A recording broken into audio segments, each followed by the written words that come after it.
Well, welcome back, everyone, to Pickers Market, episode 67. So it should be an exciting show. It's going to be a little different this time. So got myself, we got the OG Tyler over there. Always here. And Lisa and Kyle are not here, but we have two special guests, two of our interns. So we'll get a little bit knowledge base. So it's everybody always kids me I'm the old guy, but now with these two replacing the other two, it's geez. Way old. So anyway, welcome, boys. How you guys doing? Pretty good. Good. Yeah, doing great this morning. Yeah, Sam, you've been on one time before. Tony, it's your first time. First time. You ever done a podcast before? I did a sports one at one of the old companies I worked for, but it was pretty easy, pretty short. So nice. All right. Well, we'll keep this pretty easy and painless, right, Tyler? Yeah, try to. All right, we're in the first week of August here. Back to school is right around the corner. Speaking of our interns, so Sam, we just talked. When are you going back to school here? A couple weeks? They head back in a week and a half, maybe 2 weeks, and 2 weeks. Getting pretty excited. But yeah, you're in Virginia, right? So you got a little bit of traveling. Yep, got a 19 hour drive ahead of me. Oh, you drive? You don't fly? Yeah, driving this year. It's not going to be fun, but do you keep a car out there? Yeah, I will this year at least. Do you drive? Is it a solo drive, or do you have one of your parents kind of go there with you and fly back? My mom's going to come with me this year. Yeah, there you go. Fly back, thankfully. Yeah, I don't know if my wife would let any of our kids drive that far by themselves without sending one of the parents with. Upperclassmen, you would. Right? Yeah, you're because you're only gonna be a sophomore, right? Yep. Junior year's the cutoff. It's like, yeah, you're good. Tyler knows. He went about 15 minutes from home, so much. It's hard to judge. Tony, how about you? Yeah, my drive is more of a 13-hour drive out to Denver, so I'm gonna be a senior there this year. Nice. I'm usually a solo driver, but this year I'm lucky enough to have my younger brother start as a freshman at the University of Denver, so he gets to drive out with me, and he'll probably take 11 hours, and I'll take 2. So. Oh, nice. Perfect. That's awesome. You got a younger sibling that makes life a little easier, especially for him, right? Big brother can look out for him a little bit on campus. So I had actually the same situation for back to school.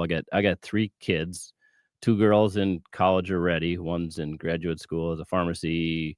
One will be a senior in the nursing program at St. Ben's, and her younger brother, the youngest of the family, will be joining. So they'll be going to the same college. So, but that's only 45 minutes away. So it's not too bad. A little easier. A little easier. So, Tyler, since we talked to the young interns about school, do you anything about school that you missed? This going back to school, moving? I actually didn't move a whole lot. Yeah. I mean, freshman year, sophomore year, and then my junior, senior year was the same apartment, and so I just left I mean, it's a little different for you guys because you're so far away, but I could go down to school and just stay there if I wanted to because we had the apartment. So convenient. What do I miss? A lot, I guess. So enjoy, boys. That's the message here. You're an adult, but you're an adult, but not an adult. Yeah. Don't have to worry about real life stuff yet. No super financial. Tony's kind of getting to that point now. I'm counting days. Senior year, because you kind of got to start thinking about life after college. But Sam's got plenty of time to enjoy. But yeah, I think fraternity probably okay.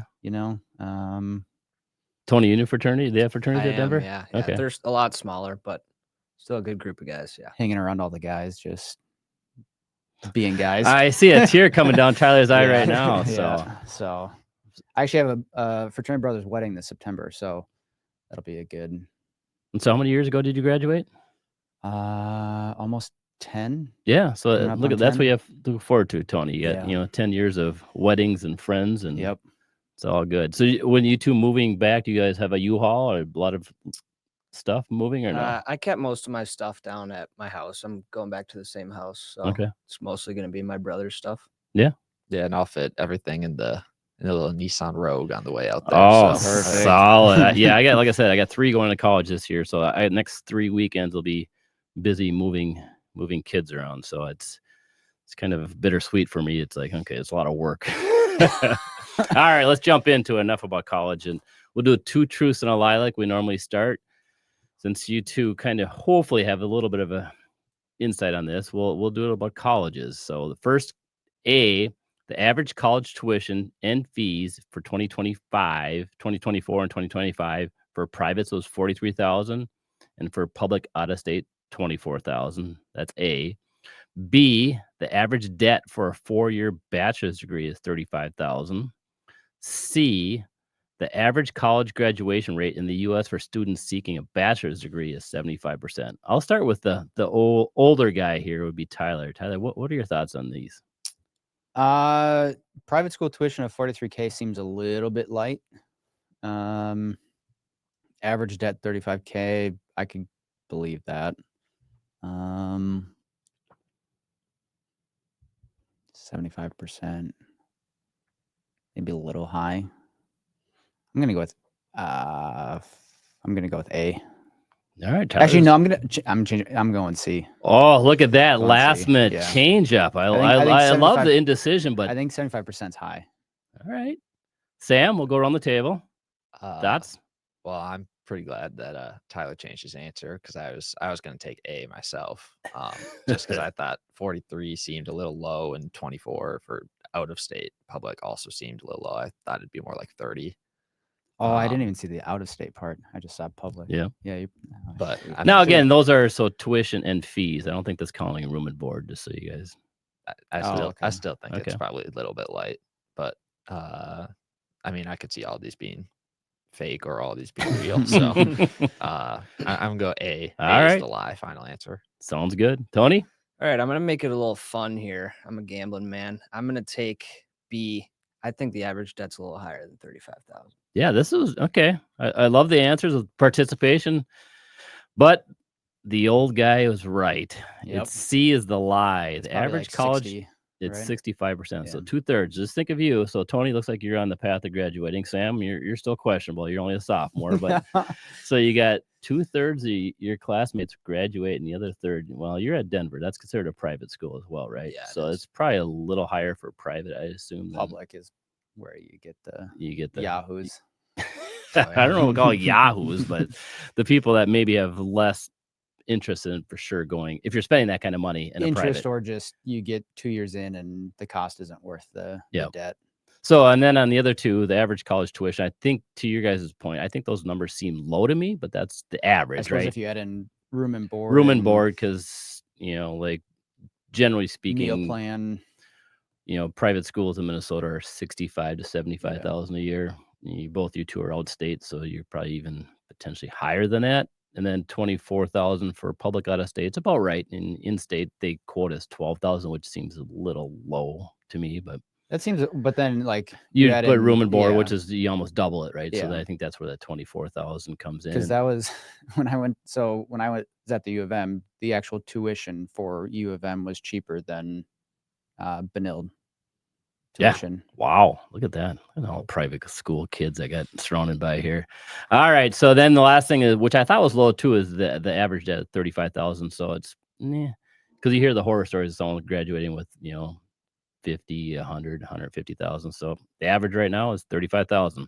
All right, enough said on that. Let's just jump into the big hot button that kind of hit last week was the jobs restatement. We had a jobs number come out, the first Friday of every new month, and the jobs number was a little bit below expectations, but the biggest surprise was the actual restatement. We had a restatement of over 250,000 for the prior 2 months, which is a big was a big deal. number. So especially if you guys on the podcast have listened, or you two contributing here, is we always talk about how important jobs are. Again, if people are working, they have money in their pocket, they love to spend. Consumers drive about 2/3 of the overall GDP growth rate. So when you have a restatement, that's kind of a little bit worrisome. The market obviously kind of didn't act very well on Friday. Yeah. It's kind of bounced back here a little bit. I think an expectation maybe that if we have a weaker jobs number, that's one of the tenets of the Fed, full employment and worry about stable pricing or inflation, that maybe the jobs are not as strong as what we thought. Unemployment only ticked up to 4.2%. So Tyler, a little thoughts on what's going on here? Yeah, I mean, I think you saw it in the market, right? If there's less jobs out there or less jobs available as well. I mean, earlier in the week we had the JOLTS job openings, and that came down a little bit as well. So I think just you're seeing the job crunch in general. And if less people have jobs, obviously less people can spend money when you've got tariffs on the horizon that are starting to make their way into prices. So, and the other thing with the unemployment rate, I haven't had time, because I was out Friday and Monday, but I haven't had time to actually dig into it to figure out, and maybe you have, Keith, to figure out if people left the workforce, because that's the other component of the unemployment rate, is people actively looking or looking for work.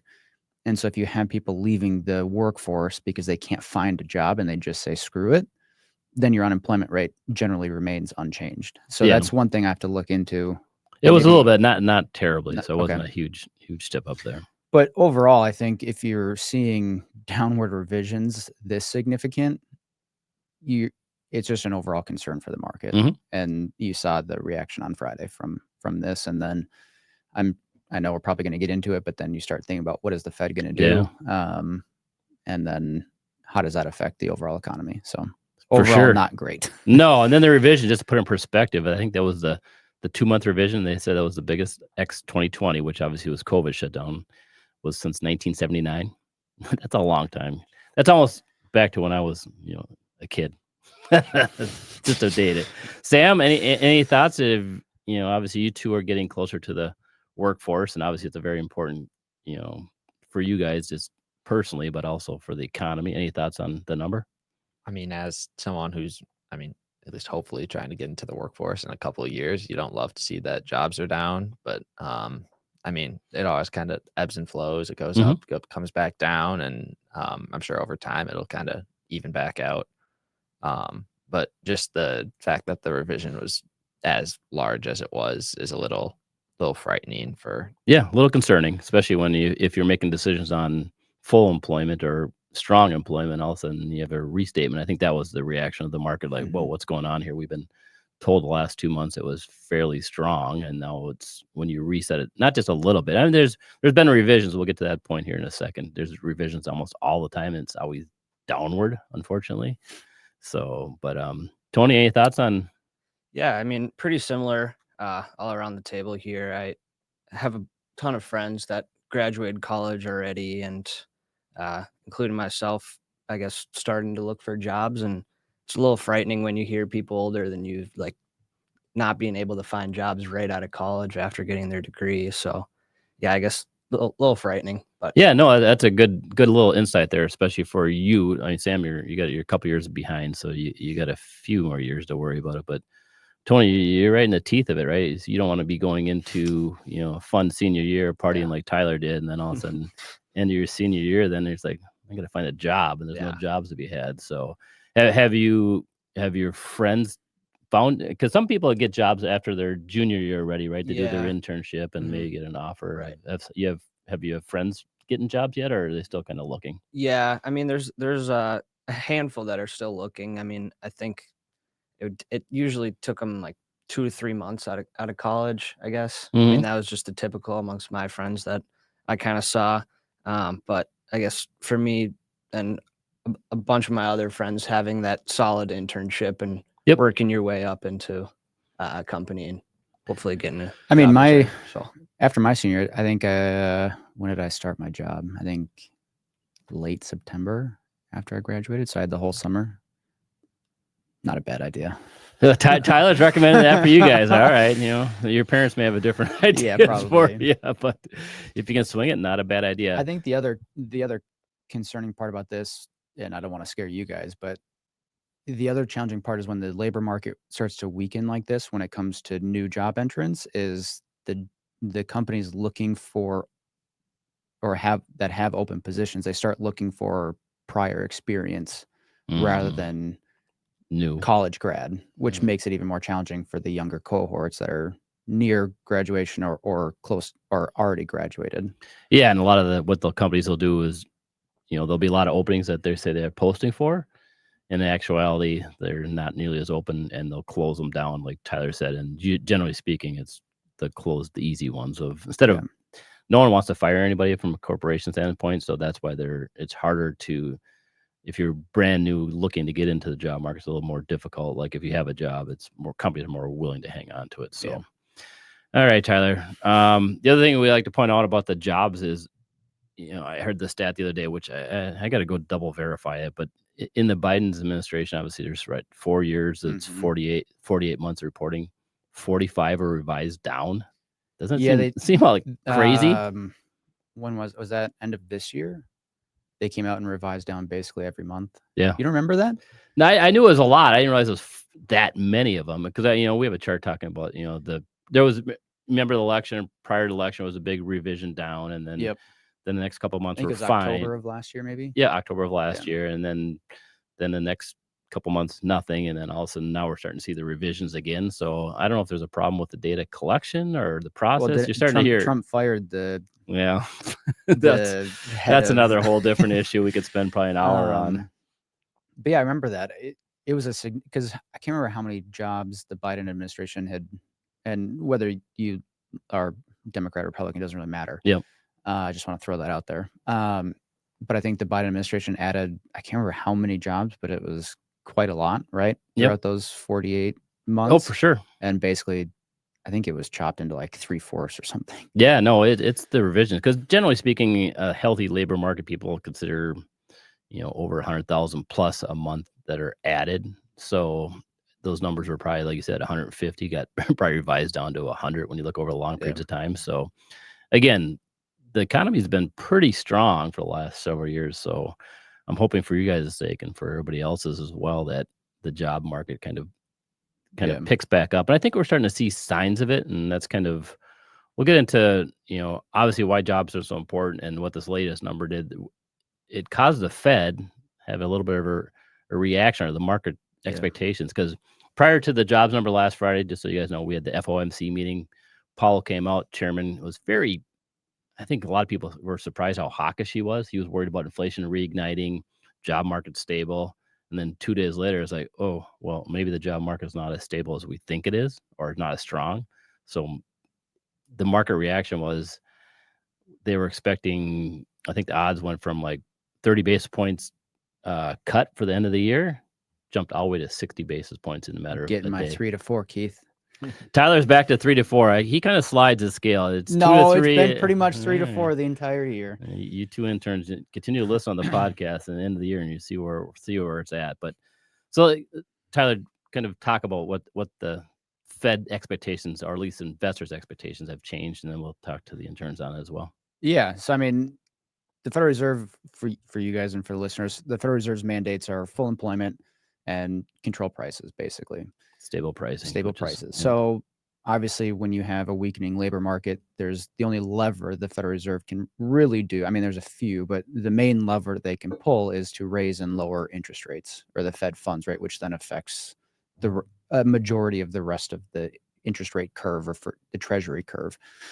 And so when you start to see a weakening economy, the Federal Reserve will cut interest rates to try to get companies to hopefully take out money and start doing projects and hiring people again and get the economy going. And then if the economy is running too hot, they'll raise interest rates to try to slow it, because if your lending rates are higher, you're obviously not going to want to take out as much money to then go do projects. So that's their main lever, is to increase and decrease the interest rate, or the Fed funds rate. And so the expectation, we haven't done any interest rate cuts this year. The expectation was that they were going to do 1 to 2 cuts this year coming into the Fed meeting last week. And then obviously with this jobs number, the expectation now is that you get 2.5 cuts. Obviously you can't do 2.5 cuts, but it's going to be 2 to 3 cuts now rather than 1 to 2, because obviously the economy is slowing because companies aren't hiring as many people anymore, or we're not really seeing layoffs yet, but you're not seeing as many jobs added, right? They're not hiring as many people. So the Fed funds rate is now, there's an expectation that they are going to cut in September, which was I wouldn't say a big change. I think there was some expectations. It was like 60%. Yeah. So that wasn't not expected. Yeah. There was a likely chance they were going to cut in September. And now it's basically the market is saying the Federal Reserve is going to cut in September. And I always go back and forth on this, and I know we've talked about it before, but it's like this circle where the market prices in a Fed cut, and under Powell, this Fed wants to be as transparent as possible. And so if the market is expecting a cut, I think the market Almost forces hand. their hand to cut at this point, because now if they come out and don't cut, it's a surprise to the market, and markets don't like surprises. And the Fed wanting to be transparent, now they basically are having to cut in September no matter what, because the market is already pricing it in. So the jump in from 30 basis point cuts to 60 is pretty significant, because now you're getting 1 to 2 and now 2 to 3. So it's a sign that the economy is weakening at this point, or slow. I shouldn't say, well, weakening, but slowing. Growth is slowing. Sam, you got any thoughts on the Fed and kind of the probability, and just kind of any questions or anything? I mean, just as I'm like looking at, Yahoo Finance and CNBC and all that, you see all the stories about basically just Trump saying Powell needs to be doing it. Powell needs to be cutting. He needs to be cutting. And I feel like I've seen that same story for months now. And I don't know, just kind of seeing, I mean, it obviously hasn't happened yet, but seeing that it's most likely to happen, I'm sure that Mr. President is feeling a lot better at this moment. Yeah, I think you're probably wishes he would have cut it a little sooner. I think you're spot on. I think there's pressure there, and obviously, and I think Powell's trying to stay independent, which they should be. But I think this last data point on the jobs was kind of making people a little nervous. That I think, and then Trump's saying, "Yeah, I'm right, get cutting." Well, I think the actual jobs number would have been fine. 73,000. It's the revisions. Yeah, it's the revisions, which shows that they maybe should have been cutting earlier if they want to get ahead of it. Yeah. Tony, thoughts on the Fed? And yeah, I mean, pretty similar. I mean, it's just getting kind of repetitive. I guess I don't know if exciting is the right word, but I'm kind of excited to see what the market will do when the interest rates actually do be cut. So no, one thing good lesson for you guys is how important the actual Fed is in interest rates. Like back when I started my career, I didn't really pay as much attention to it because the Fed wasn't as involved in the overall markets, but certainly for the last ever since COVID and the economic crisis in 2008, the Fed's been a lot more active. So it's something you two need to, and the rest of us need to certainly monitor. So there's an adage that says, don't fight the Fed. Yeah. So if the Fed says they're going to keep interest rates low, just go with it. And markets will hopefully do well over that period because interest rates are low and it allows companies to borrow at low rates. If they're going to raise rates, don't fight it, right? You want to go the opposite direction, get into safer stuff. And you guys are on the consumer side of things, being young, Tyler, as well. Yeah. Like when the Fed starts cutting, that doesn't necessarily translate into a 30-year mortgage, but it certainly kind of helps. It's another potential positive for you guys, more for car loans, student loans, things like that are tied to prime. So when they start cutting the Fed funds rate, that's a good thing. So yeah, and then overall it touches the move in the Treasury yield. It's kind of a 10-year Treasury yield. It's kind of our benchmark interest rates. We've moved now from, we were not too long ago at 475, 480. We're down to 420. We had I think it was moved that day on Friday, 14, 15 basis points. That's a huge move. Massive. So so for you guys, if you ever want to buy a house, don't look at like a 30-year interest rate. Look at, if you want to know what the mortgage rates are generally going to be doing, look at the 10-year Treasury. If you generally want to know what a auto loan is going to be, look at the 5-year Treasury. It'll give you a general idea of what and then there's a spread on top of that. So call it 2%. So if your 10-year Treasury is 4.2, you could expect a 30-year mortgage to be about 6.2%. Right? Yeah, generally speaking. All right. Give or take. But. Yeah, pretty much right. And then we'll jump back to jobs here because, again, that's going to be important, for the economy. And obviously you two kind of especially Tony getting closer to the graduation time frame is Goldman Sachs had a chart I thought was very interesting on, I think, Sam, we may have touched on this last time you were in here about how many friends are, AI, where I'm going to this is AI starting to displace jobs. And we knew it's going to displace jobs. It doesn't matter what jobs are replacing. And is it going to allow people more time to do something else? And you're certainly seeing signs of it. Goldman had a note out on talking about technology jobs and just kind of, you guys have any friends that are in the technology degree, computer science? Yeah, Tony? not a ton. But I do know some people that are trying to get into it. Yeah, that's going to be a little tough, to what Tyler was saying is AI that's kind of displacing certainly a lot of like call centers, some low level programming that to what Tyler said, if you're hiring for a programmer now, you're probably going to want someone that's got a little bit of background coming out of college with that, with AI headwinds. I think it's going to be a little more difficult. And you've seen different studies that computer science for the last, that's what I graduated with a long time ago. That was a hot degree, and it was for decades. And the last few years is already starting to cool off. I don't know if it's just ChatGPT or we have enough programmers and people are becoming a lot more efficient, but they're starting to see a tipping point of that's not necessarily maybe the degree that you want that's going to be a home run like it has in the past. Tyler, you got any thoughts on that?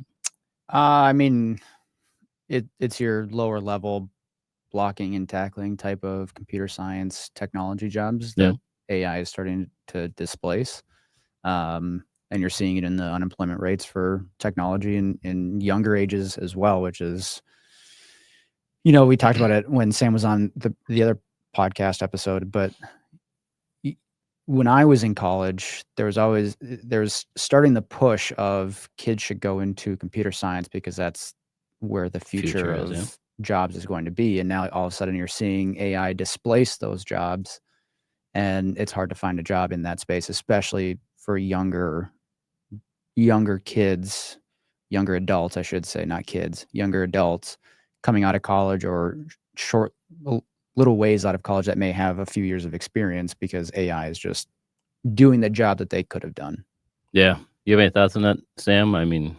As Tyler kind of just said, and I mean, everyone just got kind of pushed towards the computer science, coding, just kind of things in, like elementary school, middle school. Even in high school, like at the end of my calculus class, when we were done with like all the AP tests, they just went, "Oh yeah, we have a month left. Just go code." And really? Try to go code stuff. I'm not very good at it. Maybe that's a good thing for you. Apparently. But Tyler graduated, you said like 9-10 years ago, and I think since then, since they've been pushing it, just so many kids or young adult, whatever kids have been like going into the computer science, even like more like software engineering kind of thing. And now it's become almost like oversaturated. So AI seems like it might not have taken as many jobs as it would have, let's say like 10 years ago, just because there wasn't that many people that were doing it. But now that everyone's been like pushed to go do it, it just seems like it has more of an effect than it probably should have. Yeah, that's a great point. And Goldman's estimate, they said over the next decade, again, AI could replace 6 to 7% of those jobs, which I think you both touched on. I think those are going to be those tech, call center, editing jobs that, again, now those people can find other work other places. So it's a changing dynamic. And back when I went to school, everybody was you have to go to college, otherwise you're terrible. And now you're starting to see a lot more push on just community colleges and blue collar kind of technical colleges that, you can't AI away a plumber or electrician or cabinet maker, right? Tyler just got done remodeling his basement finally. So it's not cheap finding those laborers that specialize in those things. So it'll be interesting. It's for the next 20 years for you guys, just coming into the workforce, how things will change. So what are your guys' majors? I am finance and minor in real estate. Yes, and I'm finance and econ. Oh, nice. Sweet. Two you guys don't solid need jobs. to worry about this. No, then. you guys are plenty good. of jobs out there. There's a lot of jobs out there for you. So, all right, let's talk about your internship here a little bit and how it actually went, changing gears here. Tony, I'll start with you. So is this your first internship? No, this is my second internship. I worked at a bank last summer. Oh, nice. So you got two to compare. How did both internships go, and what did you like and what didn't you like? The culture here was amazing for me. A little more upbeat than the bank was. Nice. We love to hear that. A lot of younger faces. So yeah, I really like that part of it. I got a little more niche in the investment part, which I also loved. So good. How about you, Sam? My first internship. Obviously just finished my first year of school, so didn't do any in high school. I really enjoyed it. Kind of opened some doors that I didn't really know existed. Like in the financial services kind of world, I didn't really know if I'd like it, and I ended up kind of enjoying myself a lot more than I thought I might have originally.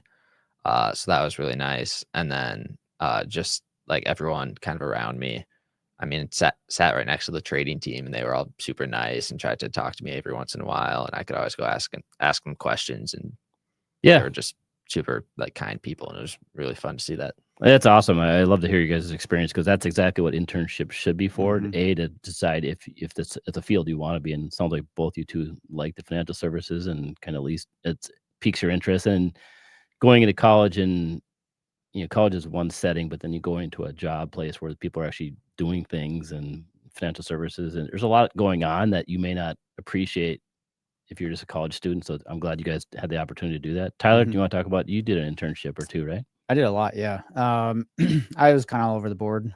Did some digital marketing, did marketing and finance with a makeup company in Australia. What?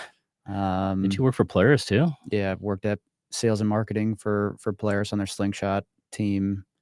Yeah, I mean, I think internships are perfect just to figure out what you want to do, what you don't want to do, what do you like specifically, and try and find that out in the job market. I certainly found out that I didn't want to be in any of those fields, especially the marketing side. Did not like marketing. But yeah, it's just good to get, I think, experience, but then also figure out what you actually do like and don't like. And then if you like bigger companies, smaller companies, that kind of thing. So yeah. No, I'm glad you guys came. I didn't do an internship, and I think it definitely, I wish I would have. I have, again, a couple kids in college, and two of them are doing internships. They love it. They decide what areas they'd like. Some are what the retail pharmacist, and it's like, maybe I don't want to be retail, maybe I want to be in hospital, something different, right? There's different things like that. Yeah. One's a nurse, so a lot of different experiences, thinking, I like pediatrics, but also you get the experience like, maybe that's not as fast paced as I want. Maybe I want to be in ER or something else. So I'm glad you two had the opportunity to kind of sit and learn. And so you guys will be done one more day. You got grinding. Yep, tomorrow's the last day. All right, but make sure you stay in contact with us. Yep. And any questions you guys have on markets and thoughts like that, we'd love to help out. And you two have been a joy to work with, and you've been easy, and especially since we don't, at least on our investment side, we haven't officially had many interns come through. It's usually for a week. You guys have been here for quite a while. What, 10 weeks? Yeah, 10 weeks. 10 weeks. Time flies when you're having fun. Oh yeah, it really does.